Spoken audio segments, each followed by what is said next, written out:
Hello बच्चों, welcome back to my YouTube channel with RP Singh. तो बच्चों, आज हम बात करेंगे क्लास 11 की फिजिक्स से। तो जिसके पहले जो हमने चर्चा किया था कि दो सदिशों का अदिश गुणन यानी dot product of two vector.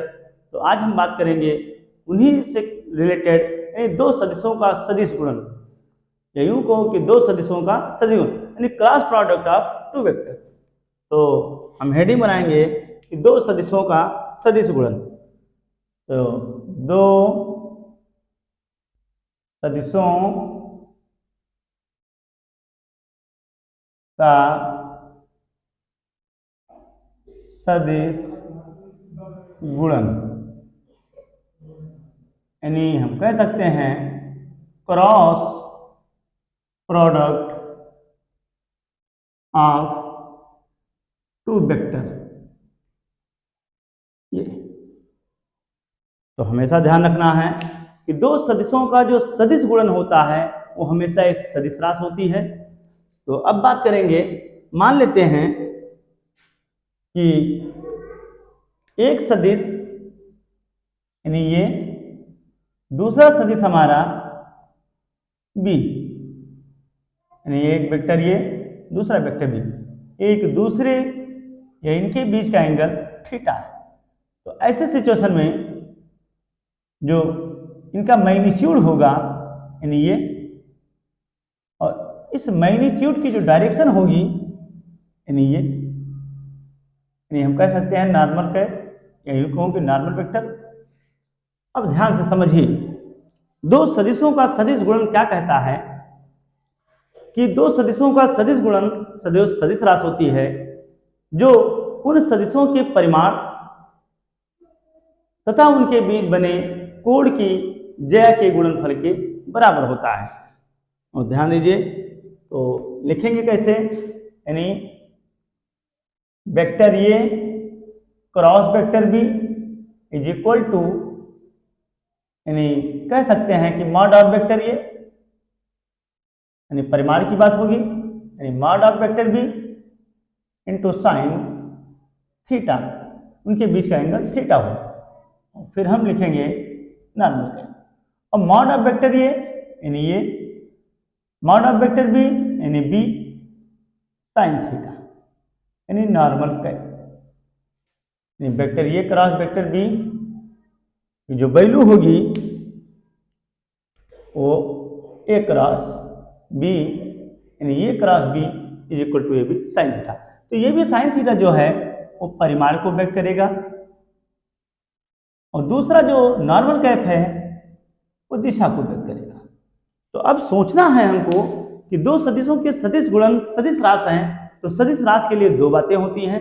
तो जैसा कि हम देख रहे हैं कि वेक्टर ए और वेक्टर बी के बीच का एंगल है, तो इनसे जो कवर्ड एरिया है, इनसे जो घिरा क्षेत्रफल है, यानी हम कह सकते हैं एरिया, इसकी डायरेक्शन क्या होगी। जैसा कि हमको पहले से पता है, आप सबको भी पता होगा, किसी तल की डायरेक्शन हमेशा परपेंडिकुलर टू द सरफेस होती है, perpendicular to the surface in outward. तो एक तो ये हो सकता है, अगर मान लिया जाए यह हथेली का डायरेक्शन क्या है, तो इस हथेली की डायरेक्शन जो होगी परपेंडिकुलर टू द हथेली, या यूं कहो कि perpendicular to the surface in outward. तो ऊपर भी हो सकती है और नीचे भी हो सकती है। अकॉर्डिंग टू साइन रूल, ये यूं कहो चिन्ह प्रॉपर्टी के अनुसार, जो हम नीचे लेंगे इसकी डायरेक्शन वो नेगेटिव साइन के साथ लेंगे, और जो ऊपर लेंगे यानी वो पॉजिटिव साइन के साथ लेंगे। ऐसे सिचुएशन में ये ध्यान रखना है कि इस तल की डायरेक्शन यानी vector A cross vector B से जो कवर्ड एरिया है, या यूं कहो जो तल है, उसकी जो डायरेक्शन होगी परपेंडिकुलर टू द सरफेस।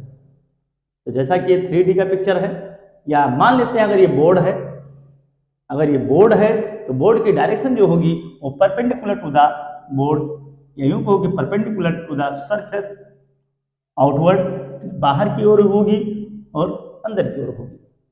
ऐसे सिचुएशन में हम जब भी ये बात करेंगे, किसी सदिश राशि के लिए दो बातें होती हैं, एक तो परिमाण और दूसरा दिशा। तो अब इसी कॉन्सेप्ट को ध्यान में रखते हुए हम लंबकोणीय एकांक सदिश का सदिश गुणन समझेंगे, जिससे कि न्यूमेरिकल लगाने में हमको आसानी हो। तो हेडिंग बनाएंगे, दो सदिशों का नहीं सॉरी, लंबकोणीय लंबकोणीय लंबकोणीय एकांक सदिश, एकांक सदिश का सदिश गुणन, सदिश गुणन। जैसा कि हम जानते हैं लंबकोणीय एकांक सदिश क्या होते हैं, यानी एक्स, वाई और जेड निर्देशांकों के एलांक जो एकांक सदिश होते हैं, यानी आई कैप, जे कैप, के कैप, ये हमारे ऑर्थोगोनल यूनिट वेक्टर है, या यूं कहो कि लंबकोणीय एकांक सदिश है। तो अब बात करेंगे कि आई यानी वेक्टर आई क्रॉस वेक्टर आई, जैसा कि देख रहे हैं कि मॉड ऑफ वेक्टर ये, तो mod of vector I, mod of vector I into sine 90, sorry I cross I, तो आई क्रॉस आई के बीच जो, हाँ इसको इस तरीके से समझिए, बड़ी आसानी होगी कि मान लेते हैं ये एक्स एक्सिस है, ये वाई एक्सिस है और ये जेड एक्सिस है, ये इनका ओरिजिन पॉइंट, तो यूनिट वेक्टर आई, यूनिट वेक्टर जे और यूनिट वेक्टर के, ये हमारे एक्स अक्ष और वाई अक्ष और जेड अक्ष के अलोंग यूं कहो कि अनुदिश एकांक सदिश के नाम से जाने जाते हैं, या यूं कहो कि लंबकोणीय एकांक सदिश के नाम से जाने जाते हैं। तो ऐसे सिचुएशन में हमने लिया है आई क्रॉस आई, तो mod of I into sine theta, तो थीटा आई क्रॉस आई यानी एक्स एक्सिस के अलोंग आई क्रॉस आई की बीच जो एंगल होगा वो हमेशा 0 ही होगा। ऐसे सिचुएशन में मॉड ऑफ आई 1 साइन 0 की वैल्यू होती है 0, तो कुल मिला के मिलेगा वेक्टर यानी unit vector of I cross unit vector of I is equal to मिलेगा हमको 0। अब ये हमारे पास जो कॉन्सेप्ट मिला कि सेम सदिशों का सदिश गुणन सदैव शून्य होता है, यानी हम कह सकते हैं कि mod of vector unit vector of आई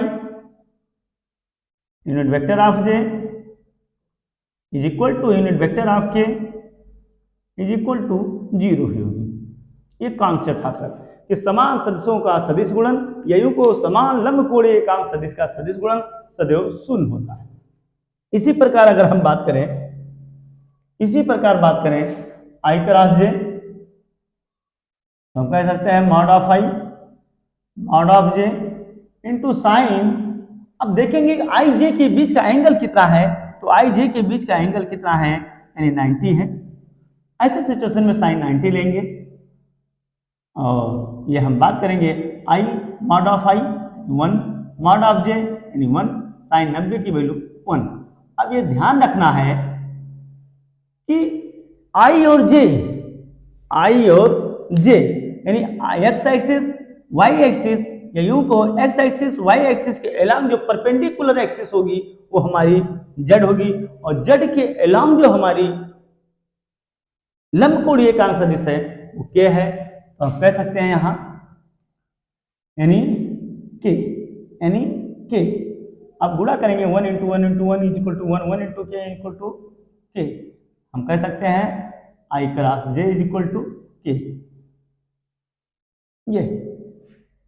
ये हमारे पास कॉन्सेप्ट मिला। सिमिलरली यही को कि कॉन्सेप्ट हम बना सकते हैं कि अगर वेक्टर यानी unit vector of I unit of vector of J is equal to K, इसी प्रकार J cross K is equal to I, इसी प्रकार K cross I is equal to J. ये हमारे पास कॉन्सेप्ट हाथ लगा। या सिमिलरली इसी प्रकार अगर हम बात करें, इनकी डायरेक्शन को चेंज कर दें, यानी J cross I equal to minus K, या K cross J is equal to minus I, या यूं कहो कि I cross K is equal to minus J. ये ध्यान रखना है, जिस हिसाब से डायरेक्शन चेंज होगी उसी हिसाब से उनके एकांक सदिश साइन के हिसाब से लिए जाएंगे। अब ये चीज ध्यान कैसे रखें, तो बहुत आसान है, बस आप इस तरीके से रोटेशन कराइए, इसको साइक्लिक रोटेशन कराइए। ये जो रूल है वो दक्षिणावर्त पेज के नियम पर आधारित है, यानी क्लॉकवाइज रोटेशन कराइए। ये मान लेते हैं आई, ये मान लेते हैं जे, ये मान लेते हैं के। तो जैसा कि आई क्रॉस जे, ध्यान से देखिए, यानी आई क्रॉस जे क्रॉस के क्रॉस आई। तो आई क्रॉस जे यानी के बराबर, जे क्रॉस के यानी आई के बराबर, के क्रॉस आई यानी जे के बराबर। अगला टर्म जो हमको मिल जाएगा वही उनका क्रॉस प्रोडक्ट का वैल्यू होगा। इसी प्रकार अगर एंटी क्लॉकवाइज